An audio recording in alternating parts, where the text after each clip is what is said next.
faintly, so I just can we start off because Sukumari is unable to join. Oh, So, okay, okay. so we can start. Uh, can I just do a very quick introduction from what I know of you? I'm afraid I don't have a script to read from. I had actually sent it to her, but it's okay. I think what you know of me is even better. Yeah, right. Okay. Hello, everybody. Welcome to this edition of Bibliotalks. Today we have this very, very, very interesting, which promises to be a very interesting talk about a topic I don't think many of us know much about. So we're really looking forward to this talk on the Bhakti tradition with relation to poetry by Nimeshika. Nimeshika has completed a PhD in a related field, if I'm not mistaken, from Estonia, I think, where you did part of your uh, research work as well. And, she will talk to us about this today. She currently teaches in Stella, and she'll be, giving us insights into uh, the topic today. Sorry, Nimeshika, that's all I have. We can No, get I think that's great. Am I audible? I think that's great. And that's actually pretty much what I'm doing at the moment. I'm in the nascent stage of my career and yeah, thank you so much for that introduction. And sorry about the drama that ensued inadvertently, but that is a part of the bhakti in general. There is a lot of emotions in the rise.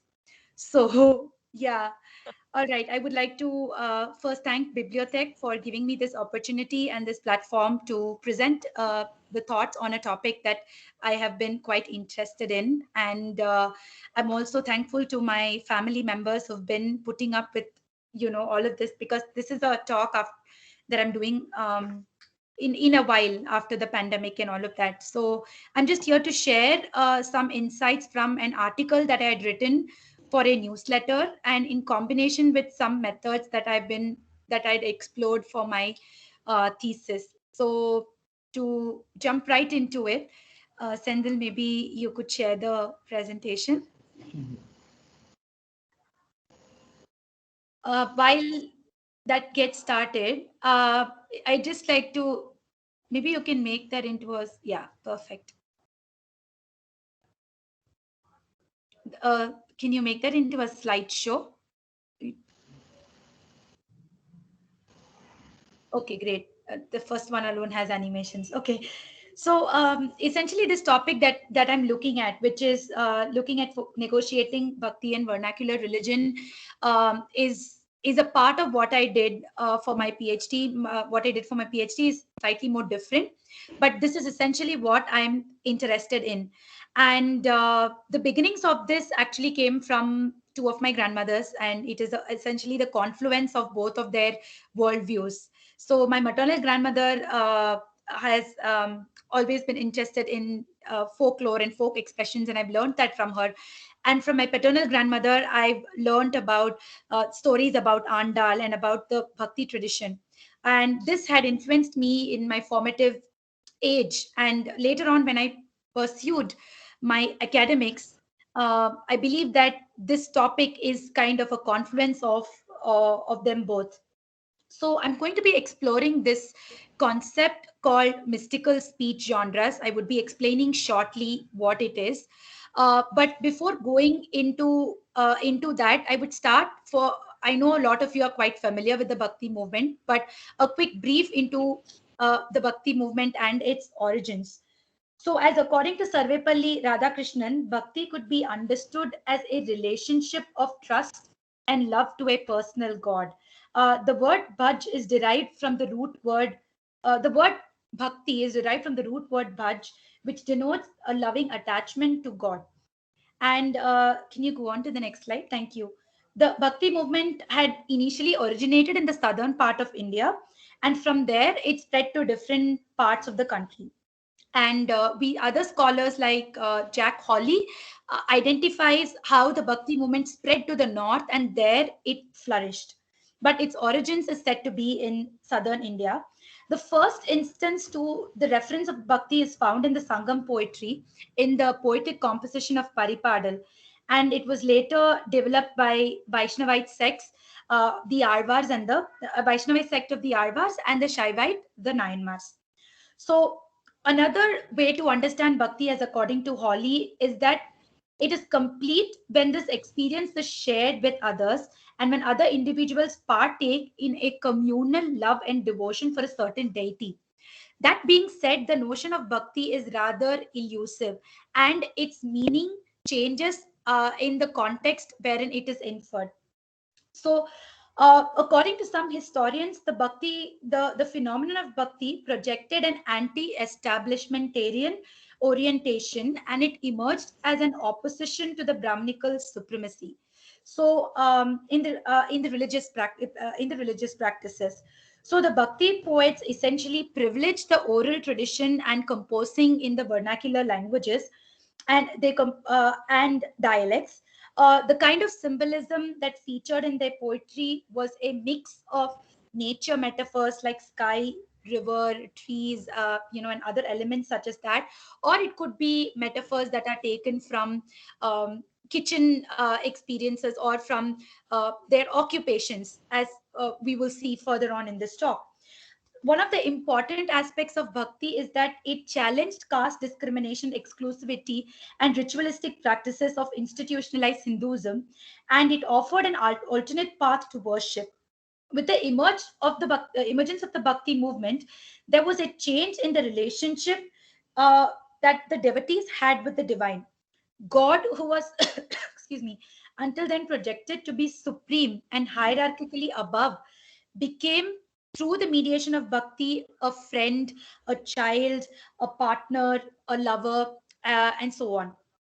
So bhakti is essentially an emotion driven movement which whose emphasis was on the feelings rather than privilege and status.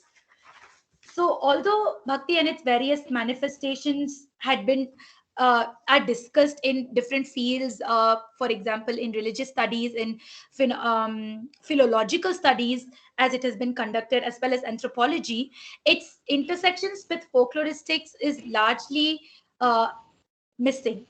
So, one of the important factors that connects bhakti to folklore is the use of the common tongue and its inclusivity. Also, the fact that the experience of this mysticism is done using everyday life episodes. Yeah, and moreover, the modality of bhakti provides the scope to discuss it within the Desi discourse. So, when I say Desi, what do we mean by that?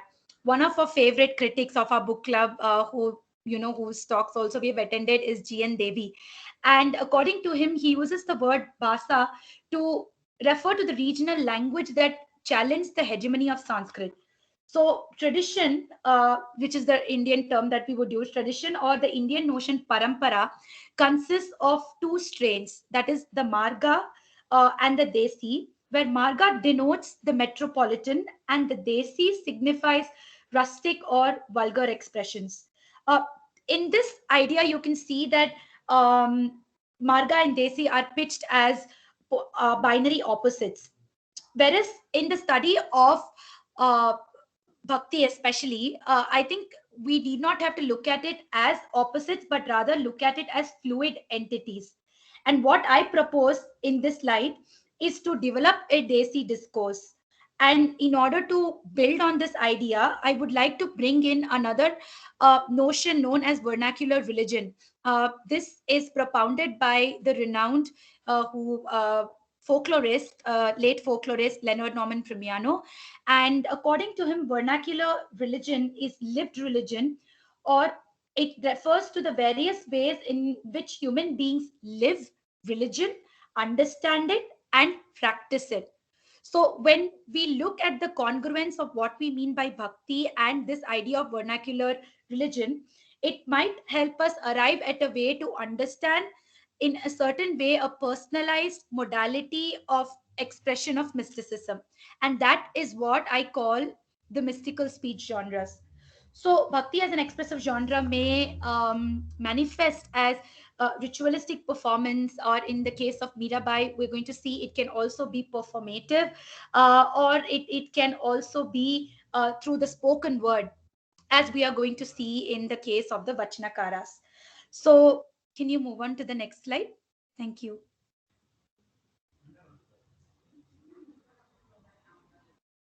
Yeah, so I'm just going to go on.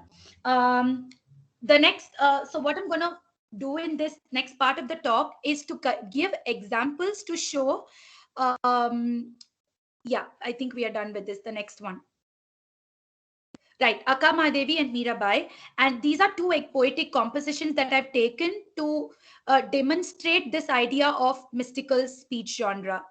So, Akka Mahadevi belongs to the 12th century Veerashaiva Bhakti tradition, this tradition, which was inspired by the Tamil Shaiva sects referred to as the Nayanmars of the 6th century.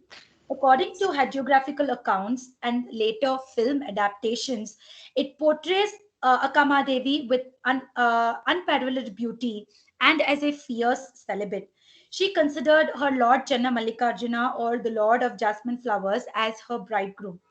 The 12th century Veerashaiva saint Akka Mahadevi belongs to the Veerashaiva Bhakti tradition. Sorry, yeah, she is a fierce celibate who was also one of the most versatile poets, because in her poetic composition, you can see different stylistic techniques. Her poetic style includes poems that feature erotic love as well as deeply philosophical musings or riddles, which are sometimes abstract. From a very young age, she considered Lord Channamallikarjuna as her divine husband, and her disdain towards other men, especially the Jaina king Kaushika, who relentlessly pursued her, only received her scorn, and this too is reflected in her Vachana poetry. On the other hand, Mirabai, who belongs to the Krishna Bhakti tradition, who is a 16th century Rajput princess, um, in the present day, both her poetic compositions in the present day feature in both classical, folk music performances that are staged, and that are also covers in a certain way. She was a fierce rebel of her times with utter disregard for social norms and conventions, and was also no exception to the male gaze of her brother-in-law, whom she refers to as Rana in her poetry. And much like Akka Mahadevi, she took Lord Krishna to be her husband at the age of about 5 or 6. What is rather interesting about these two cases is that despite belonging to two diverse Bhakti traditions as well as ethno-poetic traditions, the two saint poets, in addition to this, also compose in completely different bhashas. That is, Mirabai in the Braj Bhasha and Akka Mahadevi in Hale Kannada or Old Kannada. They are still united in their passionate and unconditional love for the divine. And they consider, and this is exemplified in this notion of Madhurya Bhava. So, sorry. So, Sendil, I can see the meeting thing. Yeah, and so like I've mentioned there, motif. Motif is a very important aspect of folklore studies, and the beginnings of it began with categorizing the various motifs for folk tales. Can you go back to the previous slide, please? Thank you. Yeah. So here the motif is that of spiritual marriage, and oftentimes in the poetic composition we'll see that there is this sense of vipralamba, or lovers in separation. So this kind of a motive follows through in their composition, and it is exemplified in this idea of bridal mysticism, which we'll see shortly. You can go on to the next slide. So now the mystical speech genre. So even though there are continuities in the motive, the mystical speech genre, which is uh, inspired by the notion of the speech genre, and it corresponds to an expressive genre that the saint poets choose as their means of expression. So in that sense, we can see that the idea has been inspired from Mikhail Bakhtin, and he refers to speech genre as language which is realized in the form of individual or concrete utterances. This could be both oral and written, by participants in various areas of human activity. Through the thematic content and linguistic style, each utterance articulates a specific goal, especially through their compositions. Moreover, speech genre could be characterized as any utterance, oral or written, primary or secondary, and in any sphere of communication, and therefore can reflect the individuality of the speaker.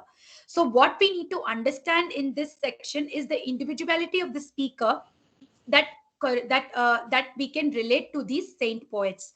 So, in the case of, can we go on to the next one? So we can see two different compositions, and it's really uncanny how similar these two poetic compositions are. So on the left hand side we have the composition that's written by Akka Mahadevi, and on the right, I think there is the recording thing. We can't see that. Anyway, I'll read out the poem. Oh, sister, listen, sister, I dreamt a dream. I saw rice, beetle, and coconut. I saw, oh dear, a Gaurava boy with short matted locks of hair and shining teeth. Coming home for alms, I went chasing him, going beyond all boundaries, and held his hand. Seeing Channa Mallikarjuna, I opened my eyes. So this is a very popular bachana, which is also available on various music platforms, Akka Kelava. And here you can see the very obvious bridal mysticism that I was talking about, that she imagined Shiva to be her husband. And another composition by Meera, which is on the right hand side. Sister, I had a dream that I wed the Lord of those who live in need. 560,000 people came, and the Lord of Braj was the groom. In dream, they set up a wedding arch. In dream, he grasped my hand. In dream, he led me around the wedding fire, and I became unshakably his bride. Mira's been granted her mountain lifting Lord from living past lives a prize. This is a translation by Holly, and it's very uncanny the similarity in these two poetic compositions. And both these poems carry the motif of bridal mysticism, their dreams of spiritual marriage. On for Akka Mahadevi is the divine bridegroom is Lord Shiva, and for Meera it is Lord Krishna, who is then a cosmic avatar of Lord Vishnu. There are continuities in the in the thematic concerns. However, we can see that the way they express themselves are varied. That is, there is an individual style. There is an individualized style to their utterance, as we had discussed in the speech genre. So. Another aspect pertaining to the theme is this calling out to the sakhi, to the friend, and this is again a pan Indian phenomenon. And Andal also has a poetry where we can discuss this sense of bridal mysticism. So the poem detail their longings for spiritual union with their respective divine lovers, but each of these poets use a different mystical speech genre for their expression. They each have their individual style influencing their utterance. For Akka Mahadevi, it is the Vachana, a poetic form that is a coveted part of medieval Kannada literature, and it literally translates to that which is spoken. It is a poetic prose composition.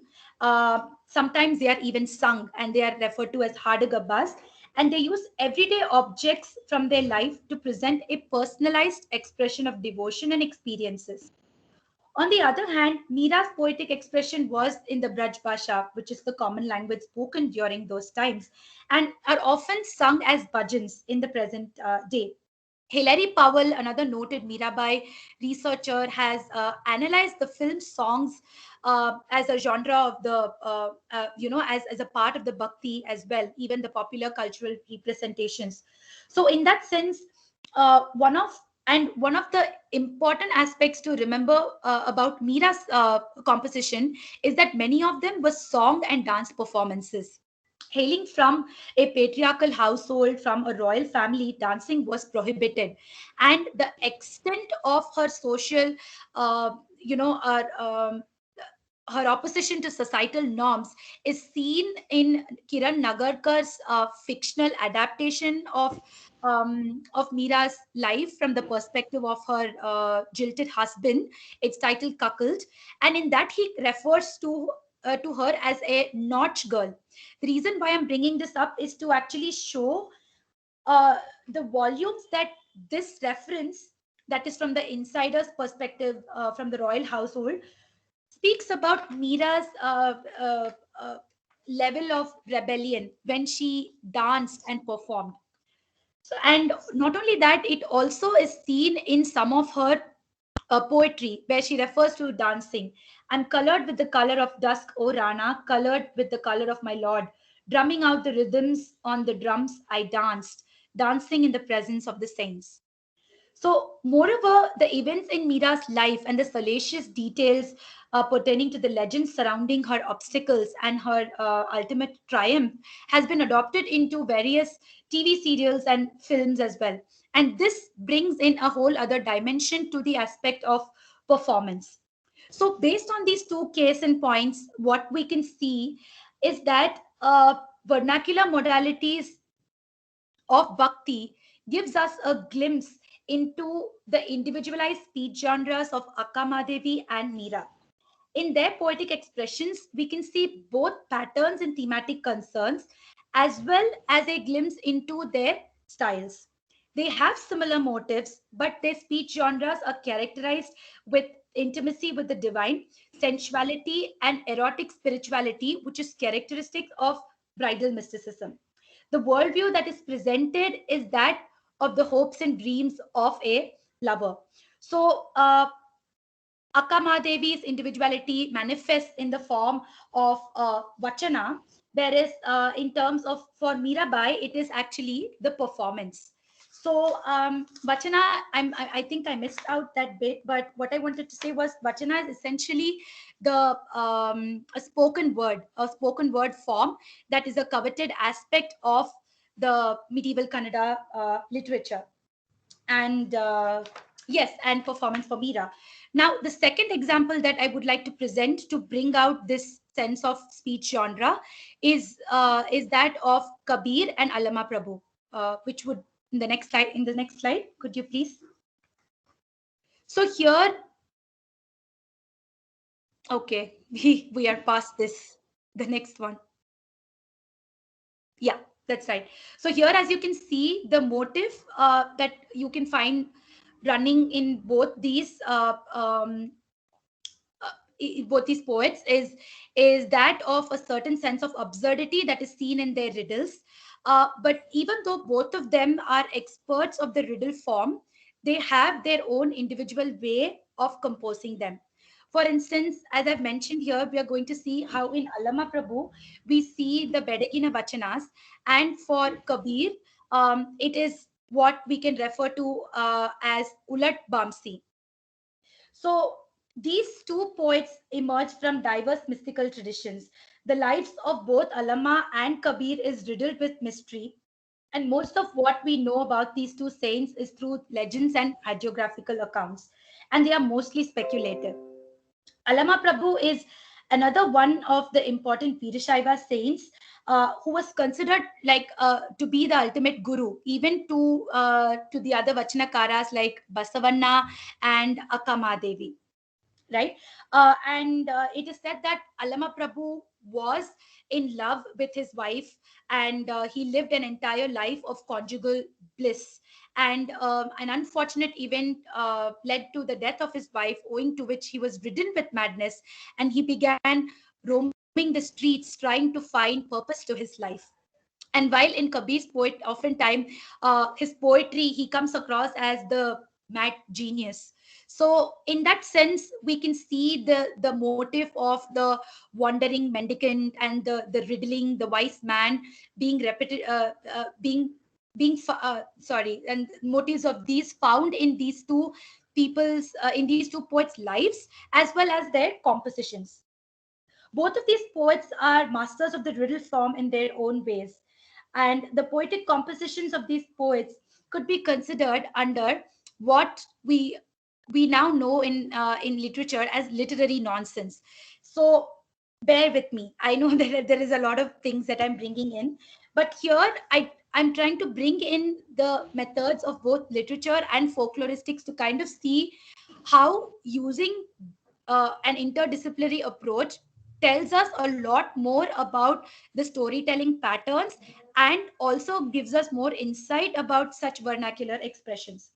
So I would identify this the continuities of the wandering madman with these two poets, but they explore this in their poetic compositions in a manner that may be considered almost nonsensical. So nonsense could be understood, the next slide please. Nonsense could be understood as a play with order, in which each system is logical within its individual confinement, but when it is contrasted with one another, cannot find relevance in the other.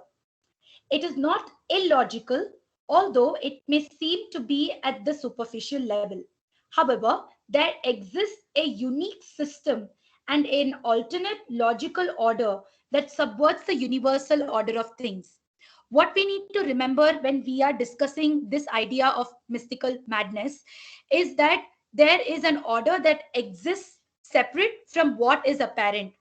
And this is not very unfamiliar, because if you're familiar with the writing, the with the who's that, Edward Lear. Yes, Edward Lear's children's poems especially features literary nonsense, and Sumanyu Satpathy has an anthology of folk poetry where he has collected this idea of nonsense. So this aspect of the nonsense is also a very integral aspect of folkloristics, and this we can see seen reflected in the form of the riddle. In literary nonsense, the it is about subverting the order. But in bhakti, it is a vehicle to translate the material world and to transcend into the mystical world. In Alama Prabhu is known for his mind-boggling philosophical riddle poems, and a specific form within the Vachana poetic form is known as the Bedagina Vachanagalu, and it is scattered with paradox, inversions, and that even jerks the reader from a sense of complacency. So the Bedagina Vachana's structure is quite similar to that of the riddle, and the listener is required to break it down to understand the deeper significance of this. Over here, there is an example of a vachana, which is known as the Bedagina Vachana. And Akka Mahadevi also was someone who composed such vachanas. I'm just going to read it out. A wilderness grew in the sky. In that wilderness, a hunter. In the hunter's hands, a deer. The hunter will not die till the beast is killed. Awareness is not easy, is it? O Lord of the caves.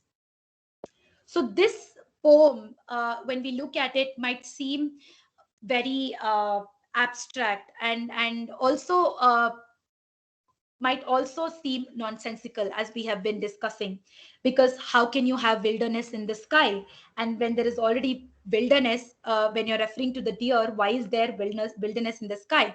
And the equation that exists between the hunter and the deer is that the deer's life is dependent on the hunter.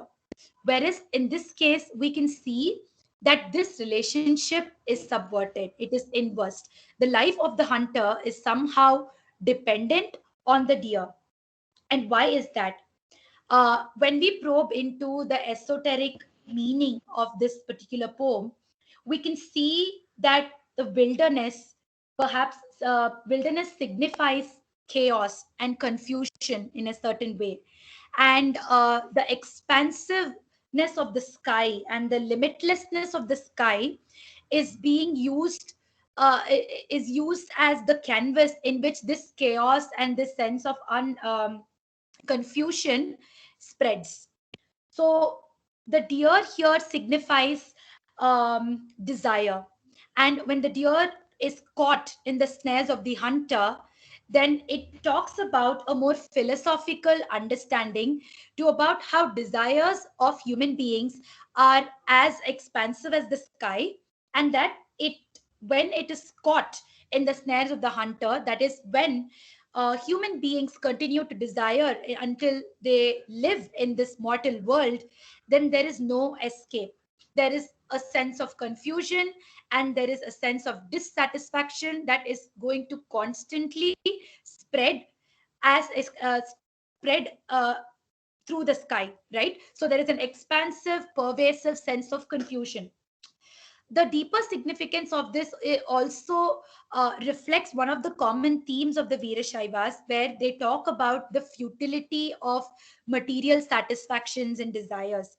And Allama Prabhu, especially Allama, his name, which means the negator, often uses negation to drive his point across.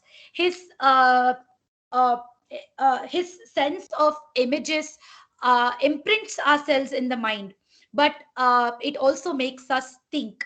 And that is one of the stylistic aspects of his poetry. And that's also something that the Veerashaivas also really took great pride in their Bedagina Vachanas.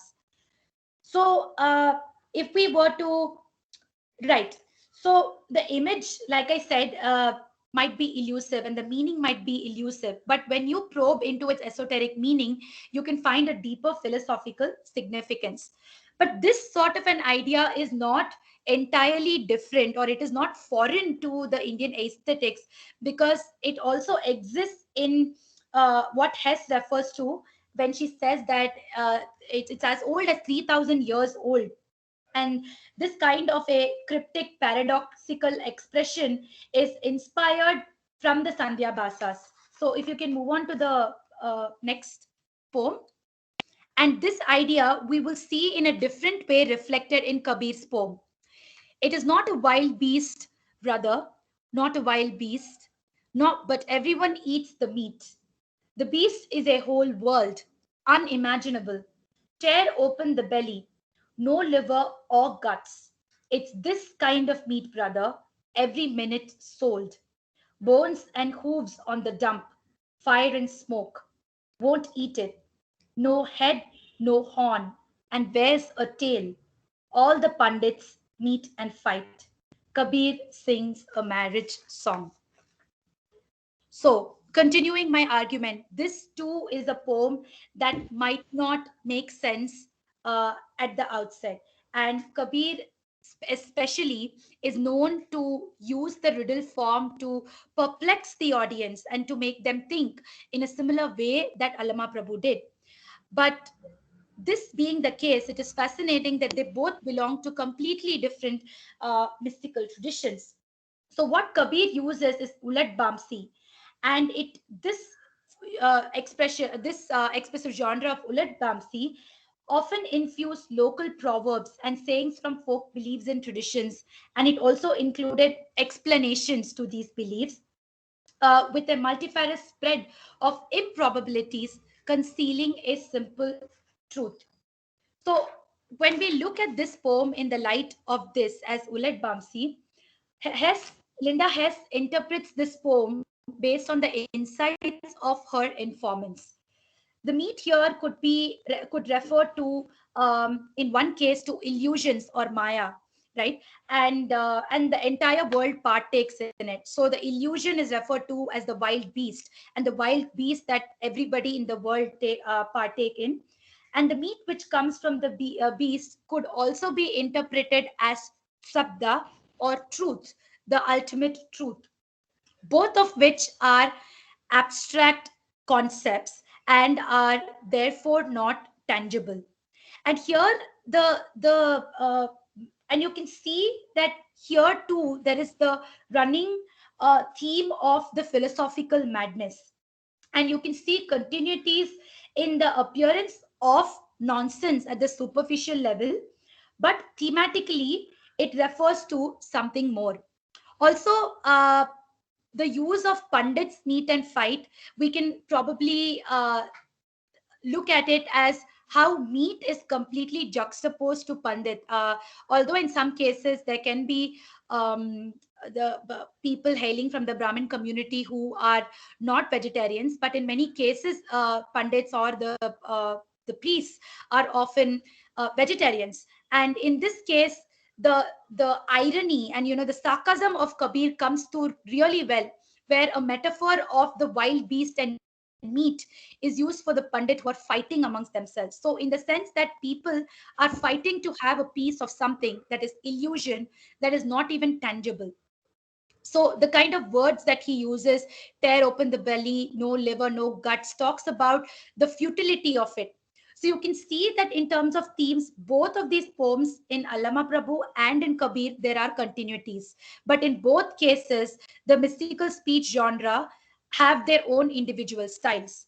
While in the case of Allama Prabhu, you see the use of the Bedagina Vachana, and in Kabir, you see the use of Ulat Bamsi.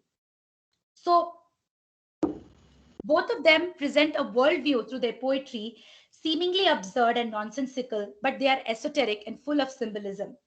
Both of them use their speech genres or their mystical genres in their own way for expressing their sense of mysticism.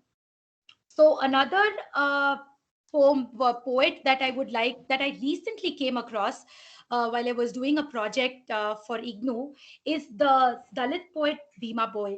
And I thought that it might be a good idea to just present. Can you go on to the next slide, please? Right. And I've just recently come across the poetic collection of his, and it was a Sahitya Academy biography that was published. And Bhima Boy is a Dalit poet who hails from the 19th century, and he is said to be, according to, again, his life is also mostly speculative, and there isn't any surety about when he was born, but it is said that he was born around the late 1800s, and he was born to a poor Kond family in a village in the Sambalpur district. And his poetry is very confessional, and it talks about both his experiences as being someone from the marginalized community.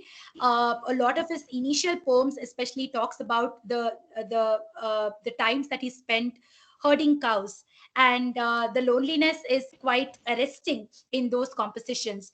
And the reason why I'm mentioning is that this framework of the mystical genres could also be extended to study the poetry of Bhima Boy.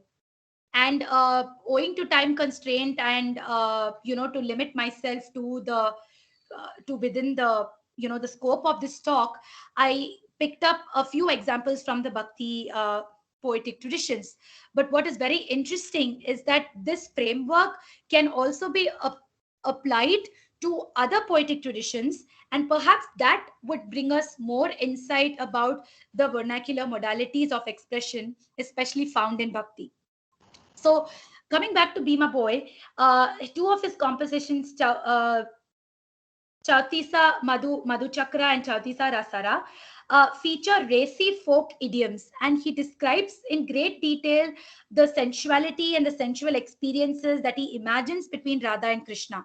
Another interesting detail about Bhima Boy is that he's said to be blind.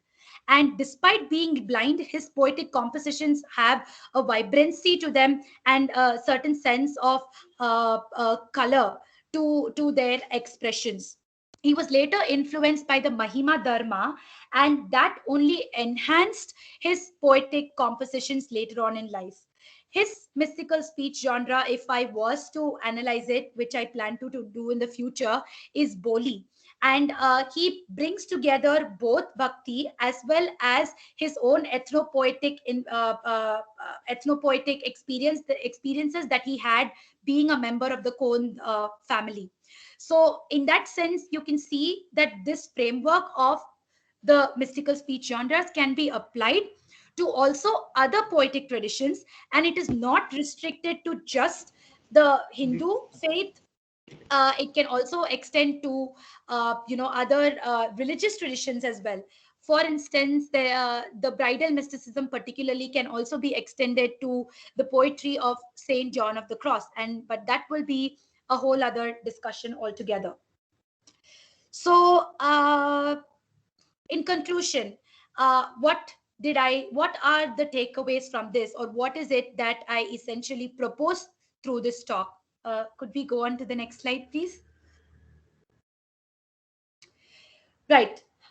Through this paper, I tried to present an interdisciplinary framework bringing together concepts from literary criticism and folkloristics to evolve a reading framework to study the influence of orality in poetic expressions of select Bhakti saints.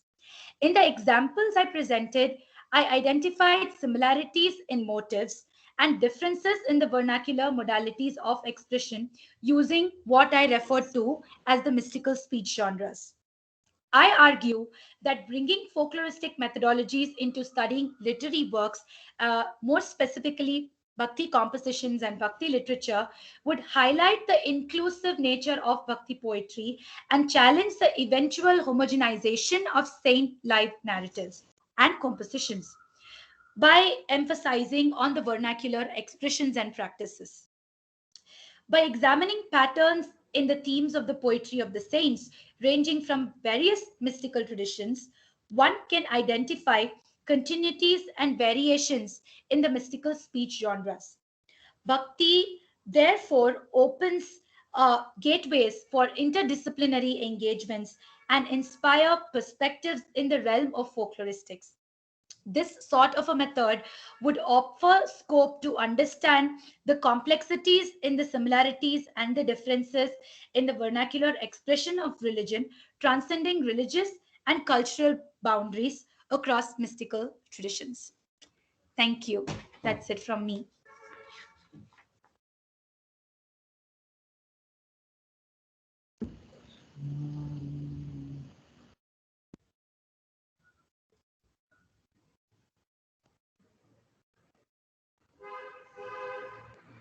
Wow, this is so weird. I see three of myself on this screen.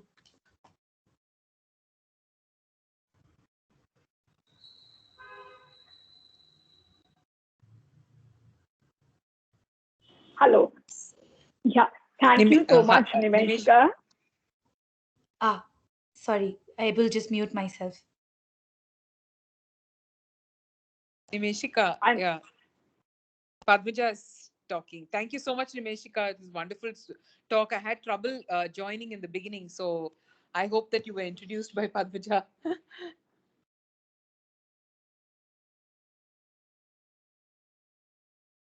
I can't hear you now because you're muted, Nimeshika.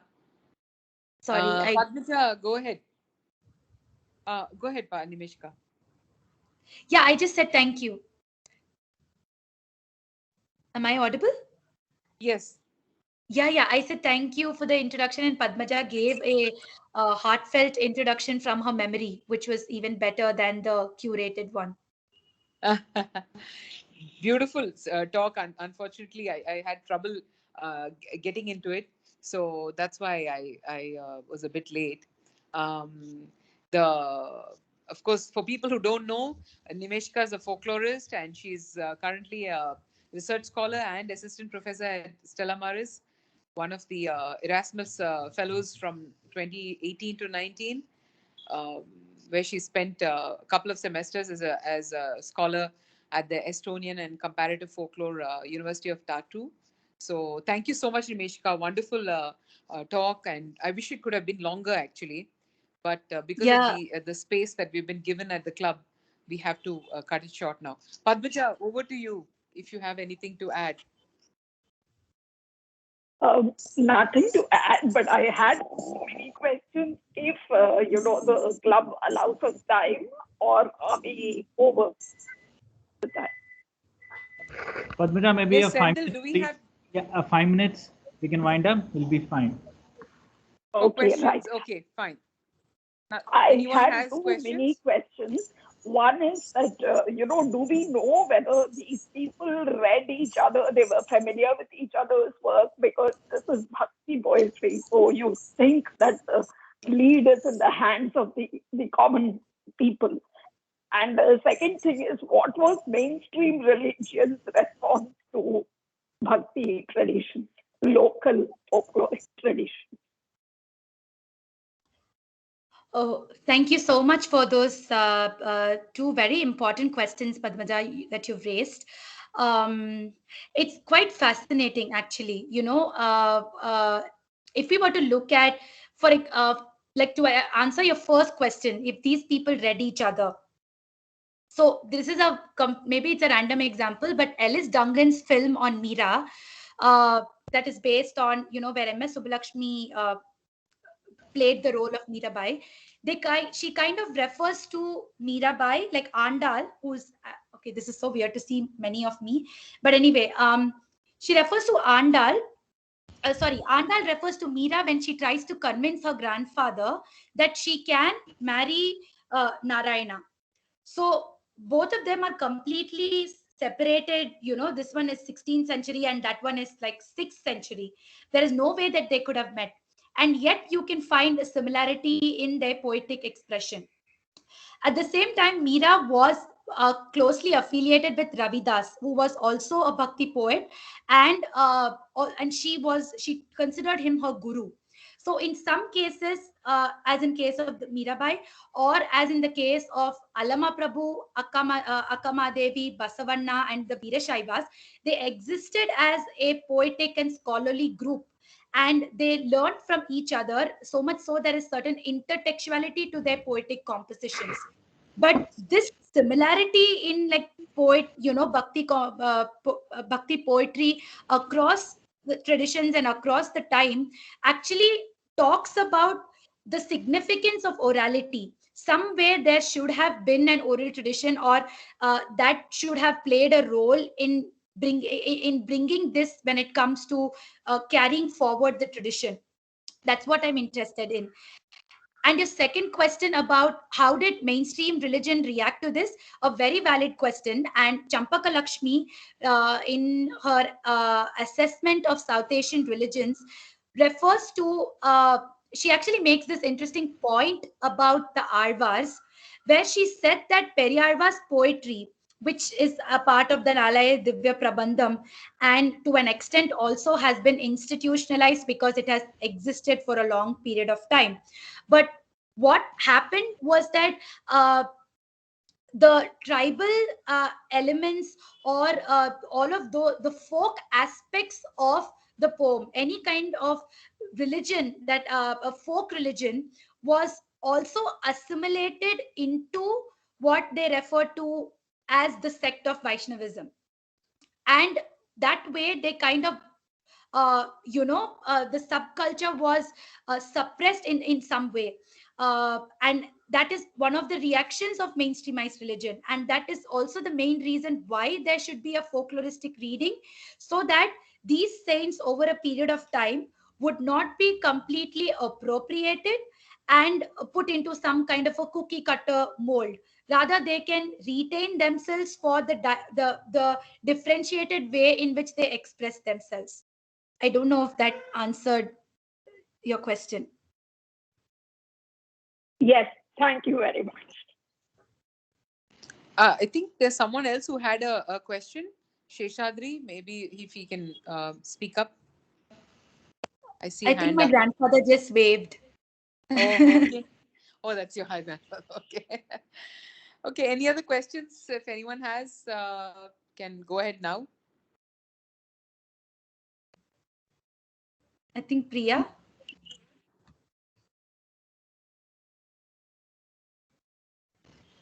Priya, unmute and speak.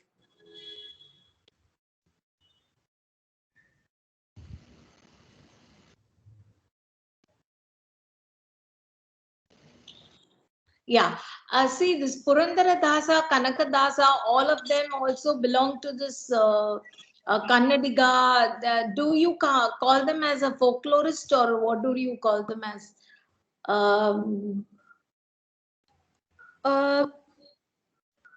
I think it's use of the term folklore, even though there has been quite a bit of work that has gone into it, it still is a rather elusive term.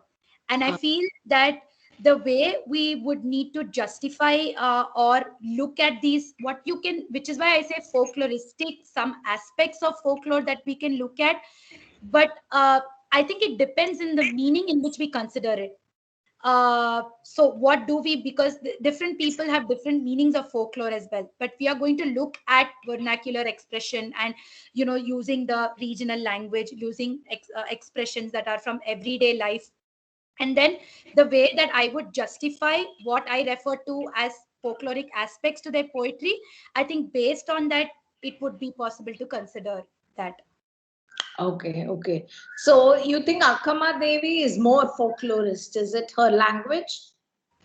I think there are folkloristic tendencies that can be seen in the poetry of the Vachanakaras. First of Okay. because of the nature of the form that the Vachana is. And Oh. also in the present day, Vachanas are being sung by folk performers. At Okay. the same time, they are also adopted by Carnatic musicians and Yeah. set to tune. So that is the reason why I think initially I mentioned that there should be a negotiation between this Marga or the Metropolitan and Desi, which is the other strain to the literature. So this is what I feel, and also the fact that a lot of the Veerashaivas practices and beliefs had to do with everyday living and experience, and that has a direct connection to what I refer to as vernacular religion, which is why vernacular religion in congruence to bhakti would be a better way to understand this rather than folklore, although it is subsumed under that analytical category. Okay. Ms. Sukumari, this time we are running out of time actually. Yeah. Okay. Yes. Padmaja, do you want to conclude? Suku, now you're here. We thought you'll just take over. But I'm happy to say thank you for that absolutely brilliant talk, Nimeshika. I mean, there are so many more points I would have liked to discuss, but clearly we can take this offline on the group and discuss it further. Thank you for a Thank you very so much, erudite Nimeshika. I talk. feel. Yeah. Sorry. Go ahead. I would like to Padmaja, go. apologize for my temper tantrums, which I believe got webcast in the time of these virtual times. But thanks to everyone for giving me this opportunity, and yeah, love to talk to you about it on the group. And yeah, thank you so much. Let's hope I just think that 1 hour is not enough, actually, Nimeshika. Maybe we should have a part 2 of this, later. Yeah, I think so. We can do it through our Skype the way we do it in our Yeah. group. Yeah, I think that would be more simpler. Because we generally have bibliotalks going on for 1.5 hours, no? The questions. Yeah. Question and answer sessions. This one is a bit, or maybe we should have started at 4:30 or something like that, or 4 to have had the time. We'll do that. Not The next at time, all. part 2, we'll do that. Yes, We'll do 4 thank to you so 5:30. much. Thank you everyone for watching. Yes. Thank you all. Thank you, Nimeshika. Thank Great you, speaking. Sukumari. Thank you, Padmaja. Bye all. See you at the Thank next you. talk. Bye. Yes.